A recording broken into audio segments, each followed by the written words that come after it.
મુદ્દાની વાત કરી તો જામનગર મનપાએ મેગા ડિમોલેશન હાથ ધરી ગેરકાયદેસર દબાણ ઉપર કડક કાર્યવાહી કરી। પોલીસના ચુસ્ત બંદોબસ્ત વચ્ચે આશરે 12,000 ચોરસ મીટર વિસ્તારમાં થયેલા બાંધકામો તોડી પાડવામાં આવ્યા અને અંદાજે 2 કરોડ રૂપિયાની જમીન ખુલ્લી કરવામાં આવી છે। આ કાર્યવાહી રેન્જ આઈજી નિલિપ્ત રાયની શહેર મુલાકાત બાદ ઝડપથી શરૂ થતા શહેરમાં ચર્ચાનો વિષય બની છે। પરંતુ આ કાર્યવાહી સાથે અનેક સવાલો પણ ઊભા થઈ રહ્યા છે। સ્થાનિક લોકો પૂછે છે કે આટલા મોટા પ્રમાણમાં ગેરકાયદેસર બાંધકામો ઊભા થયા ત્યારે તંત્ર ક્યાં હતું? વર્ષો સુધી આ દબાણો સામે કોઈ કાર્યવાહી કેમ કરવામાં નહોતી આવી અને શું માત્ર ઉચ્ચ અધિકારીની મુલાકાત બાદ જ તંત્ર સક્રિય બનશે? સ્થાનિકોનું કહેવું છે કે શહેરમાં ગેરકાયદેસર બાંધકામો રોકવા માટે નિયમિત ચેકિંગ અને કડક મોનિટરિંગ જરૂરી છે। જો સમયસર કાર્યવાહી થાય તો આવી મોટી તોડફોડ કરવાની નોબત જ ન આવે। હાલમાં તંત્રની આ કાર્યવાહી કડક સંદેશ આપે છે, પરંતુ સાથે સાથે સવાલ પણ ઊભા કરે છે કે શહેરમાં ગેરકાયદેસર બાંધકામો પર સતત નજર રાખવાની જવાબદારી કોણ લેશે અને આ જવાબદારી કોની છે અને કેમ હવે ગેરકાયદેસર બાંધકામમાં સતત વધારો થઈ રહ્યો છે? જે સમયે બાંધકામ થઈ રહ્યું છે તે સમયે જ કેમ તેમને રોકવામાં નથી આવતા તેવા પ્રશ્નો હવે સ્થાનિકો દ્વારા કરવામાં આવી રહ્યા છે। જ્યારે જામનગર મહાનગરપાલિકાની એસ્ટેટ શાખા દ્વારા ડિમોલેશન હાથ ધરવામાં આવ્યું હતું। પોલીસનો ચુસ્ત બંદોબસ્ત પણ ગોઠવવામાં આવ્યો હતો અને સ્થાનિક સ્તરે તેવી પણ વાતચીત થઈ રહી છે કે જામનગરમાં રેન્જ આઈજી નિલિપ્ત રાયે મુલાકાત કરી તે બાદ તંત્ર સક્રિય બન્યું અને તે બાદ જ હવે આ કાર્યવાહી હાથ ધરવામાં આવી છે। જ્યારે મેગા ડિમોલેશન અને ગેરકાયદેસર દબાણ પર કાર્યવાહી કરાય છે। જેસીબી મશીનોની સાથે હવે આ જે ગેરકાયદેસર બાંધકામ છે તેમને તોડી પાડવામાં આવ્યા। આ બચુનગર વિસ્તારમાં સમગ્ર ડિમોલેશનની પ્રક્રિયા હાથ ધરાઈ હતી અને ચુસ્ત પોલીસ બંદોબસ્ત પણ ગોઠવાયો હતો।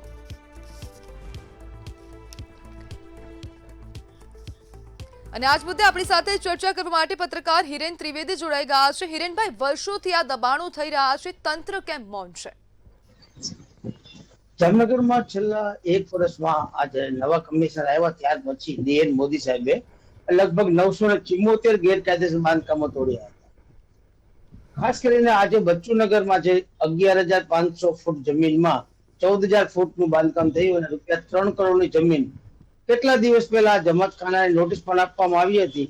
જ્યારે બન્યું ત્યારે શા માટે કોર્પોરેશને પહેલા કંઈ કીધું નહીં, એ પ્રશ્ન પણ અત્યારે એક ચર્ચાઈ રહ્યો છે। થોડા દિવસ પહેલા બાંધકામ થયું અને આ લોકોએ છૂટ એમ મુદત માંગવા માટે અરજી કરી હતી અને થોડો સમય મુદત પણ આપી। એ મુદત પૂરી થઈ ગઈ છતાં પણ 2 આલિશાન મોટા હોલ અને અન્ય બાંધકામ થઈને રૂપિયા 3 કરોડનું બાંધકામ છે આજ સવારથી તોડી પાડવાની કામગીરી હાથ ધરાઈ છે। પરંતુ જામનગરમાં બેડી છે, દ્વારકા વિસ્તારમાં 2 રૂપિયા બંદર છે, આ બધા વિસ્તારમાં જ્યારે અનઅધિકૃત બાંધકામ થયા છે ત્યાં શું તંત્રને ખબર નહીં હોય? એ તે વિસ્તારના તલાટી મંત્રી હોય, સુપરવાઇઝર હોય, સર્વેયર હોય, ટીપીઓ હોય, આ બધાને ખબર નહીં હોય કે આ બાંધકામ થઈ રહ્યું છે? તો શા માટે પહેલેથી જ આ પ્રકારના બાંધકામો રોકી દેવામાં આવતા નથી?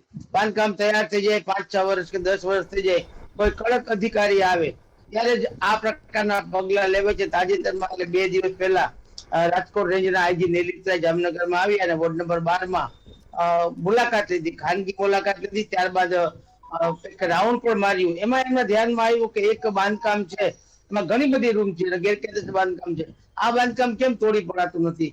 ગણતરીના કલાકોમાં 3-4 કલાક બાદ આ બાંધકામને પણ તોડી પાડવા માટેની કામગીરી કરવામાં આવી। એટલે મારું કહેવાનું છે કે કડક અધિકારી હોય એ ધારે તો શું ન કરી શકે? શા માટે આ બાંધકામ થવા દીધા? જામનગરમાં ઘણા બધા બાંધકામ એવો થઈ ગયા છે કે તંત્રને પણ ખબર છે, રાજકીય લોકોને ખબર છે, મહાપાલિકાના પદાધિકારીઓને પણ ખબર છે, અધિકારીઓને પણ ખબર, છતાં પણ આ બાંધકામ પર હથોડો કેમ વીંજવામાં આવ્યો ન હતો અને હવે એકાએક કેમ બાંધકામ તોડવામાં આવે છે? આ પ્રશ્ન પણ એક મહત્વનો છે। શરૂઆતથી જ આ થયું હોત તો નુકસાન પણ અટકું હોત અને આ પ્રકારના બાંધકામો અન્ય બીજા બાંધકામો પણ રોકાયા હોત। હિરેનભાઈ, હવે સ્થાનિકો તરફથી તેવા આક્ષેપો કરાઈ રહ્યા છે કે હવે જે મનપા છે તે માત્ર દેખાડાની કામગીરી કરી રહી છે। ના, એવું તો નથી કે કારણ કે છેલ્લા 8 મહિનાથી એક પછી એક બાંધકામો તોડવામાં આવ્યા છે અને એ જેને રાજકીય માણસોની વગ હતી અને હાલમાં પણ વગ છે તે તમામના બાંધકામો, મોટા બાંધકામો તોડી પાડવામાં આવે છે। એટલે ખાસ કરીને મારા ખ્યાલ મુજબ મને લગભગ આ વર્ષમાં મતલબ પત્રકાર લાઈનમાં 39 વર્ષ થયા, પરંતુ આ એક જ એવા કમિશનર છે કે એને એક જ વર્ષમાં 974 થી વધુ બાંધકામો તોડી નાખ્યા છે। એટલે એવું પણ નથી આ લોકો જમાતખાનું આજે તૂટ્યું એને મુદત આપવામાં આવી હતી અને એ પણ આજે તોડી નાખવામાં આવ્યું. જી. એટલે એવી વાલત અવેલા નીતિ હાલમાં કોઈ છે એવું મને લાગતું નથી. જી. લોકો આક્ષેપ કરી રહ્યા હોય કેમ કે પોતાના બાંધકામ તૂટતા હોય ત્યારે આ પ્રકારના આક્ષેપ થતા હોય છે. જી. પરંતુ ખાસ કરીને મારું એક જ કહેવું છે કે જ્યારે આ પ્રકારના ગેરકાયદેસર બાંધકામો થતા હોય, અડધા બાંધકામો થઈ ગયા હોય, ત્યારે શા માટે તંત્ર પગલા લેતું નથી? જી. આ જો જરૂરી હોય અને આ જરૂરી થાય તો જ જામનગરમાં આ પ્રકારના બાંધકામો અટકી શકે. જી બિલકુલ હિરેનભાઈ, જોડાવા બદલ આપનો આભાર.